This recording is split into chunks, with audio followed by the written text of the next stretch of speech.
तो वे आपको सीधा ले चलते हैं जयपुर, जहां पर मुख्यमंत्री भजनलाल शर्मा राज्य समारोह का आयोजन में शामिल हुए हैं। अतिथियों से सादर अनुरोध कि वे मंच पर अपना स्थान ग्रहण करें। विश्व जनसंख्या दिवस के अवसर पर प्रतिवर्ष राज्य भर में परिवार कल्याण से संबंधित विभिन्न गतिविधियां आयोजित की जाती हैं। सर, इस वर्ष भारत सरकार से प्राप्त दिशा निर्देशों के अनुसार स्लोगन दिया गया है, विकसित भारत की नई पहचान, परिवार नियोजन हर दंपत्ति की शान। इसे ही सार्थक करने के लिए और भारत को विकसित राष्ट्र में नई पहचान दिलाने के लिए हम निरंतर प्रयासरत हैं, अग्रसर हैं। कार्यक्रम को आगे बढ़ाते हुए मैं कहना चाहूंगी, हमारे यहाँ अतिथि को देवता के समान माना जाता है।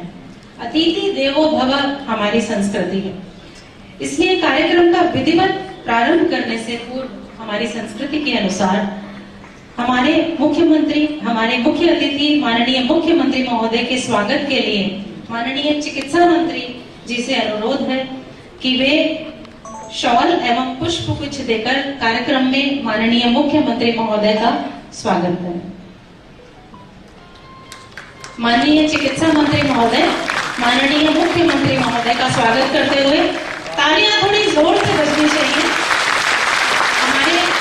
हमारे देश के मुखिया आज हमारे बीच उपस्थित हैं और हमारे विभाग के मुखिया उनका स्वागत करते हुए तालियां थोड़ी और जोर से और लगातार बजनी चाहिए। आपका बहुत बहुत धन्यवाद सर। स्वागत की कड़ी में अब मुख्य सचिव महोदया जी से सादर निवेदन है कि वे पुष्पगुच्छ एवं शॉल प्रस्तुत कर भेंट कर हमारे माननीय चिकित्सा मंत्री महोदय का स्वागत करें।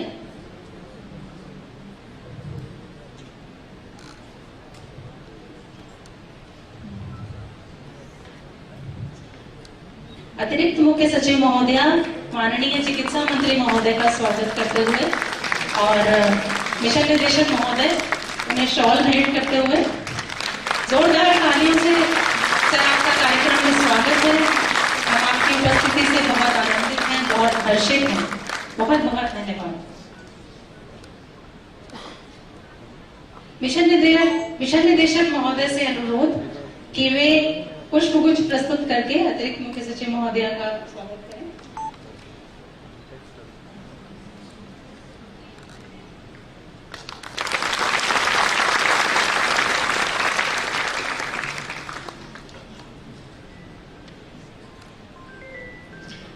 राजस्थान में परिवार कल्याण कार्यक्रम में बहुत अच्छा कार्य हो रहा है और राजस्थान देश के अग्रणी राज्यों में आता है। लेकिन राजस्थान में परिवार कल्याण कार्यक्रम और चिकित्सा विभाग के अन्य कार्यों पर विस्तृत रूप से प्रकाश डालने के लिए आदरणीय मुख्य सचिव महोदया से अनुरोध है कि वे इस संबंध में हम सबको इस कार्य पर प्रकाश डालें।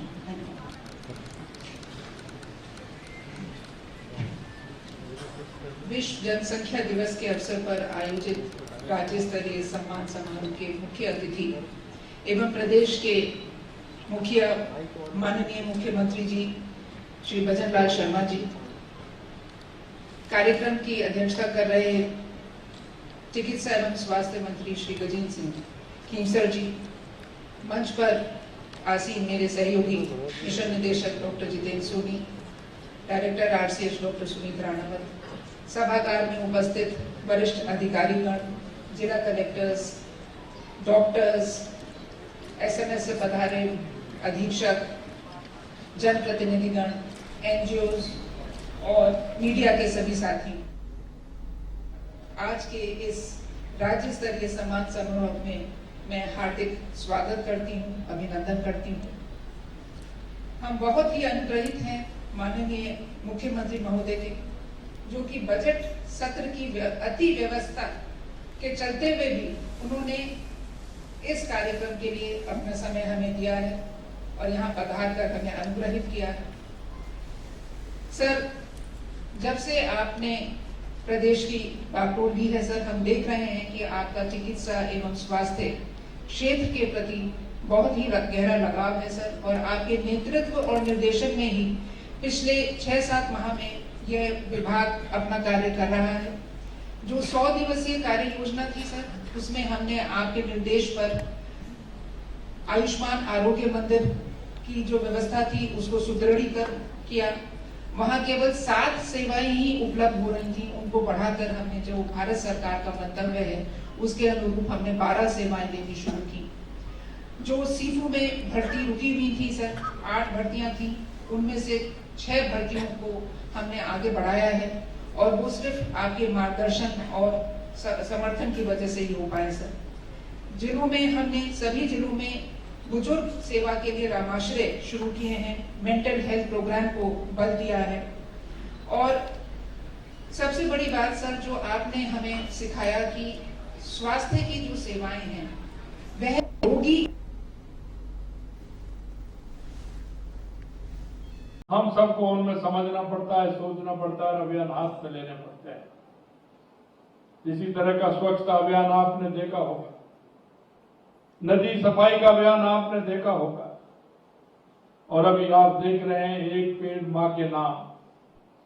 देश के यशस्वी प्रधानमंत्री नरेंद्र मोदी जी ने आह्वान किया है कि अगर पर्यावरण बचाएंगे तो हम ठीक प्रकार से हमारे जीवन को सार्थक कर सकेंगे। पर्यावरण का बहुत बड़ा इश्यू है। घटती हुई, सिकुड़ती हुई नदियां, कटते हुए जंगल, छोटे होते हुए पहाड़, ये प्रकृति का सौंदर्य जिस तरह से अंतर आ रहा है, हम सभी का दायित्व बनता है कि हम इस पर्यावरण को भी बचाने का काम करें। मैं आपसे इतना ही कहना चाहता हूं, यह भी अभियान वही अभियान है, लेकिन मैं एक बात जरूर मैं आपसे कहूंगा कि यह अभियान दूसरे तरह का है। इसमें सभी का साथ होना चाहिए, लेकिन हम देखते हैं कि एक श्रेणी, उस पर कोई अंतर नहीं आ रहा है। लगातार जनसंख्या का प्रेशर बढ़ते हुए भी उसमें सुधार नहीं हो रहा है। हमें ऐसे लोगों को भी एक जनजागरण के माध्यम से उनको भी बताना चाहिए कि आने वाले समय में यह जनसंख्या का आधार अगर बढ़ेगा तो कई तरह की परेशानी भी होंगी। मैं इस मौके पर इतना ही आप सभी से कहना चाहता हूं, बढ़ती हुई जनसंख्या के कारण प्रकृति का संतुलन निरंतर बिगड़ता जा रहा है। जलवायु परिवर्तन इसी का हिस्सा है। हम देख रहे हैं कि पिछले कुछ वर्षों में महामारी, प्राकृतिक आपदाएं तेजी से बढ़ रही हैं। बढ़ती जनसंख्या, आर्थिक विकास, रोजगार, आय वितरण, गरीबी और सामाजिक सुरक्षा को भी प्रभावित करती है। स्वास्थ्य, शिक्षा, आवास, स्वच्छता, पानी, भोजन, ऊर्जा तक सार्वभौमिक पहुंच सुनिश्चित करने के प्रयासों पर भी इसका व्यापक असर पड़ता है। यही नहीं, भारत में विश्व का केवल 2% भूभाग है और यहाँ की आबादी वैश्विक जनसंख्या में 16% का भागीदारी करती है। जन्म और मृत्यु दर के बेमेल अंतर के परिणाम स्वरूप पिछले कुछ दशकों में जनसंख्या में तेजी से वृद्धि हुई। हालांकि भारत की कुल प्रजनन दर में गिरावट दर्ज की गई है। महिलाओं की शिक्षा के स्तर का भी सीधा प्रभाव प्रजनन क्षमता पर पड़ता है। जनसंख्या वृद्धि में स्थिरता सुनिश्चित करने के लिए परिवार नियोजन एक प्रभावी उपकरण है। समाज में जागरूकता बढ़ाकर जनसंख्या नियंत्रण को प्रोत्साहित करना बहुत आवश्यक है और इसलिए जिनको पुरस्कार मिला है, मैं उन सभी को बहुत बहुत धन्यवाद और साधुवाद देना चाहता हूं। यह चिंतन का विषय है कि राजस्थान की जनसंख्या 1901 से 1951 के बीच 50 साल में मात्र 60 लाख बढ़ी, जबकि 1951 के बाद अब राजस्थान की जनसंख्या बढ़कर 8 करोड़ से भी ऊपर होने जा रही है। लेकिन संतोष का विषय है कि राज्य सरकार के प्रयासों से प्रदेश में जनसंख्या वृद्धि की दर निरंतर कम हो रही है। सतत विकास लक्ष्य 2030 के अनुसार कुल प्रजनन दर TFR का लक्ष्य 2.1 है, जबकि राज्य की कुल प्रजनन दर 2.0 है। मैं आपको इतना कहना चाहता हूं कि प्रदेश की सुदृढ़ चिकित्सा तंत्र एवं बेहतर परिवार कल्याण सेवाओं के कारण हम मातृ एवं शिशु स्वास्थ्य से संबंधित संकेतकों में देश के अन्य राज्यों से बेहतर स्थिति में हैं। कर्मयोगी देश के यशस्वी प्रधानमंत्री नरेंद्र मोदी जी ने 2047 तक का भारत को विकसित राष्ट्र बनाने का जो सपना देखा है, उसे पूरा करने के लिए जरूरी है कि हम संसाधनों पर जनसंख्या के दबाव को निरंतर कम करें। इसीलिए मैं कह सकता हूं कि आपने देखा होगा, हमने स्वास्थ्य सेवाओं के लिए, जैसा कि माननीय मंत्री महोदय ने बताया, हमने राजस्थान की जनता से हमारे संकल्प पत्र के द्वारा हमने वायदा किया है कि बेहतर चिकित्सा सुविधा होगी।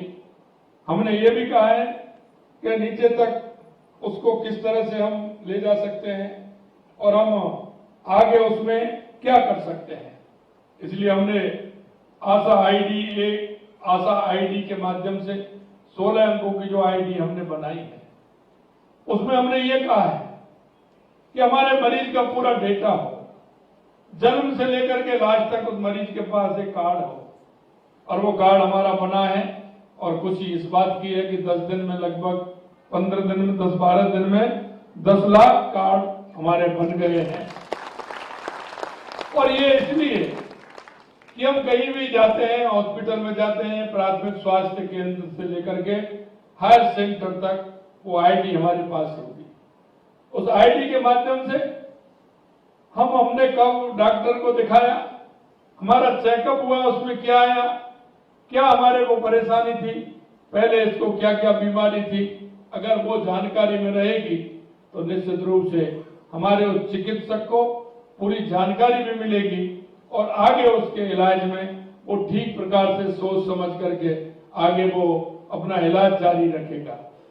और ये नहीं, हमारा कोई भी व्यक्ति हो, उसकी एक आईडी हो और जिसे लेकर के कहीं भी वो जाता है, तुरंत कंप्यूटर पर लगाता है और डॉक्टर के पास जाता है तो उसकी पूरी हिस्ट्री निकल करके आ जाती है कि इसको क्या बीमारी थी, आगे इसका किस तरह से इलाज करना है। नहीं तो आप देखते हैं, कई बार मैं देखता हूं 10 दिन पहले गए हैं, उसने अपनी जांचें कराई हैं, लेकिन जब डॉक्टर के पास जाते हैं तो उस जांचों को भूल जाते हैं या वो इधर उधर हो जाती हैं, तो डॉक्टर साहब कहते हैं कि तुरंत फिर जांच कराइए।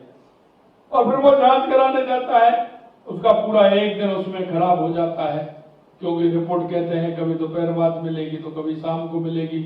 और ये बात भी है कि रिपोर्ट आएगी तो एक साथ तो आएगी नहीं, घंटे 2 घंटे बाद आएगी, तो उसका समय भी बर्बाद होता है। इसलिए हमने कहा है कहीं भी जाते हो, पहले से उसमें जो हमारा कार्ड है उसमें वो कंप्यूटर में अंकित हो जाएंगे, तो जब वो दिखाने जाएंगे तो 10 दिन पहले, 15 दिन पहले या 2 महीने पहले की हिस्ट्री उनके सामने आ जाए। मैं धन्यवाद देना चाहता हूं माननीय मंत्री महोदय जी को कि उन्होंने ये कार्य स्टार्ट कर दिया है और ये कार्ड निश्चित रूप से हमारे हर व्यक्ति के लिए बहुत ही सुविधाजनक होगा। मैं अंत में इतना कहना चाहता हूं मेरे भाइयों कि जो हमने हमारे संकल्प पत्र में आपसे वायदा किया है, हमने अब भी आपने देखा होगा, हमने उपकेंद्रों को प्राथमिक केंद्र में क्रमोन्नत किया है काफी संख्या में, प्राथमिक केंद्रों को हमने सामुदायिक केंद्र बनाया है और हमने जहां आवश्यकता है वहां जिला अस्पताल भी हमने बनाया है। और हम आपसे कहना चाहते हैं कि चिकित्सा के क्षेत्र में हमने ये भी कहा है कि हम चिकित्सकों की भी किसी तरह से कमी नहीं रहने देंगे। उनका भी हमने अनुमान निकाला है कि कितने चिकित्सक हमको आवश्यकता है, कितने हमारे नर्सिंग कर्मचारियों की आवश्यकता है, कितने हमारे प्रयोगशाला के जो हमारे सहायक हैं उनको हमने कितना लेना है।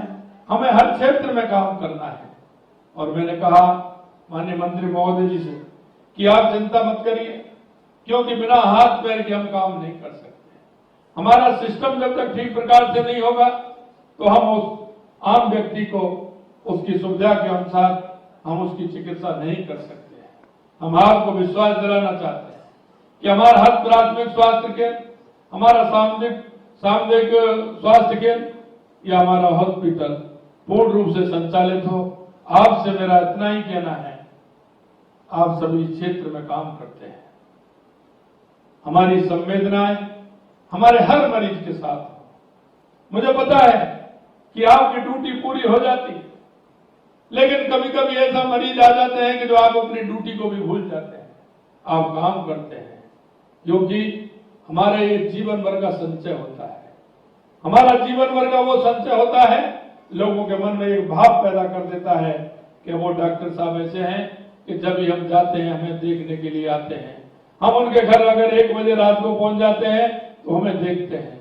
कोई भी एक हमारा नर्सिंग कर्मचारी होता है, अगर उसके पास जाते हैं तो निश्चित रूप से सलाह देता है, एक भाव पैदा होता है। हमारे काम के प्रति हमारा कर्तव्य भी बनता है, क्योंकि आप ये मत समझिए आप किसी दूसरी सर्विस में भी जा सकते थे, लेकिन आपके माध्यम से उन हजारों लोगों की सेवा होनी थी। इसलिए आपके प्रारब्ध में उस ईश्वर ने आपको एक सेवा के कार्य के लिए भेजा है। और आप सौभाग्यशाली व्यक्ति हैं कि आपको एक ऐसे व्यक्तियों की सौभाग्य का जिम्मा आपको दिया है, क्योंकि जो अनजान व्यक्ति होता है, जो नहीं जानता है, वो आपको ही परमात्मा मानता है। मानता ही नहीं, वो इस सोच से आता है कि मैं अगर वहां जा रहा हूं तो या तो वो आपसे विनती करता है या फिर जब बीमार होता है तो ऊपर वाले से विनती करता है, और वो कहता है कि कैसे भी मेरा स्वास्थ्य ठीक प्रकार से हो जाए। मित्रों, आपने अच्छा कार्यक्रम रखा, इसके लिए मैं बधाई देता हूं। और मैं यही कहना चाहता हूं, उनमें कई बार मेरे पास आते हैं, कभी हमारे चिकित्सक आते हैं तो कभी हमारे नर्सिंग कर्मचारी आते हैं। मैं उनसे यही कहता हूं कि दूर दराज में बैठे उस व्यक्ति को एक बार आप पीछे मुड़ करके देख लेना। जिसको आवश्यकता है आपकी, जिसको आवश्यकता है आपकी चिकित्सा की, जिसको आवश्यकता है आपके सहारे की, जिससे वो अपना जीवन स्वस्थ होकर के जी सके, इसलिए उनकी तरफ देखते हुए हमारे काम को हम आगे बढ़ाते रहें। इसी भावना के साथ आप सभी ने बहुत अच्छा कार्यक्रम यहाँ रखा, हमारे उन सभी को पुरस्कार दिया। मैं माननीय मंत्री महोदय जी को, माननीय हमारी अतिरिक्त सचिव जी को और आप सभी को बहुत बहुत धन्यवाद देता हूँ, साधुवाद देता हूँ। आप सभी को बहुत बहुत धन्यवाद। जय हिंद, जय भारत, जय राष्ट्र।